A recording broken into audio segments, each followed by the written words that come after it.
Hi friends, front part మనకి చక్కగా ఒంటికి పట్టేసినట్టు చక్కగా గుద్దినట్లు ఉండాలంటే ఏం చేయాలంటే, ఫ్రంట్ పార్ట్ కట్ చేసుకున్న తర్వాత షోల్డర్కి తిన్నంగా స్ట్రైట్ లైన్ డ్రా చేసేసుకొని దానికి డాట్స్ ఇటు హాఫ్ ఇంచ్ ఇటు 1 ఇంచ్ ఇటు 1 ఇంచ్ అంటే పెట్టేసుకొని గీసుకోవాలి. నేను వీడియోలో చెప్పిన విధంగా గీసుకొని దానికి క్రాస్గా అంటే అక్కడ స్క్వేర్ షేప్ వచ్చేలాగా నీట్గా లైన్ డ్రా చేసుకోవాలండి. అలా చేసుకోవడం వల్ల ఫ్రంట్ పార్ట్ అనేది అచ్చుగుద్దినట్లుగా చక్కగా ఒంటిగా అంటుకుపోయి ఉంటుంది, ముడతల గట్ట ఏమీ రాదు. అదేవిధంగా బ్యాక్ పార్ట్కి కూడా చూడండి, డాట్స్ అనేవి భుజాలు జారకుండా ఉండాలంటే డాట్స్ అనేవి షోల్డర్కే తిన్నంగా పట్టుకొని మధ్యలోకి షోల్డర్కి 1 ఇంచ్ ఇటు పట్టుకొని అట్లా నింపు చూపించిన విధంగా పట్టుకొని డాట్స్ పోయాలండి. 4 ఇంచెస్ పొడవు.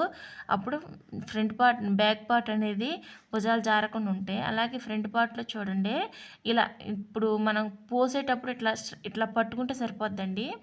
మనం ఏం చేయాలంటే డాట్ పోసేటప్పుడు బయటికి పోయకూడదండి. స్ట్రైట్గా పోతే ఏంటంటే సూదిగా వస్తాయి, కొంతమంది అలా ఇష్టపడరు.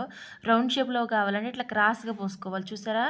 తర్వాత దాన్ని పోసిన తర్వాత 3 కూడా సమానంగా పోసుకొని స్క్వేర్ షేప్ లాగా పోసుకోవాలి.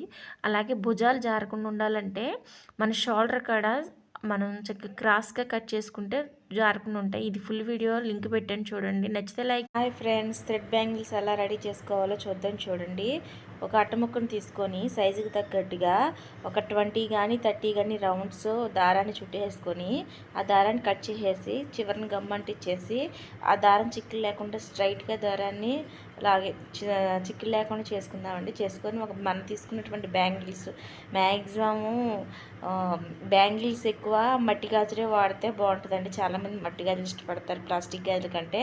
నేను మట్టి గాజులే డిజైన్ చేస్తున్నాను. చూడండి, నేను ఆల్రెడీ చేసింది అంటే గమ్మంటించిన తర్వాత మినిమం ఒక ½ అవర్ అని అలా ఉంచాలండి. నేను ముందుగా చేసి పెట్టింది ఉంది, దాన్ని చూస్తున్నాను. అట్లా మనం గమ్మంటించిన దాని దగ్గర స్ట్రైట్గా పట్టుకొని బాగా స్టిప్గా పట్టుకొని ఈ దారాన్ని లాక్కుంటూ చక్కగా నీట్గా ముడతలు లేకుండా ఉబ్బులు రాకోకుండా దారాన్ని చక్కగా సరి చేసుకుంటూ ఇలా రౌండ్స్ దారం చుట్టూరు చుట్టుకోవాలండి. అలా చుట్టుకుంటూ నీట్గా ఉబ్బులు లేకోకుండా గట్టిగా పట్టుకోవాలి.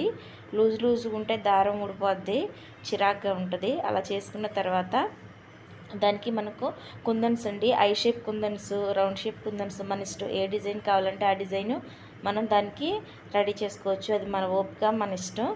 ఎవరన్నా చేయించుకునే వాళ్ళు ఉంటే వాళ్ళ ఎలా కావాలంటే అలాగా.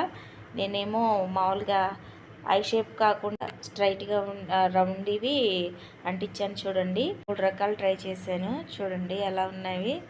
చూడండి, నచ్చితే లైక్ చేయండి ఫ్రెండ్స్.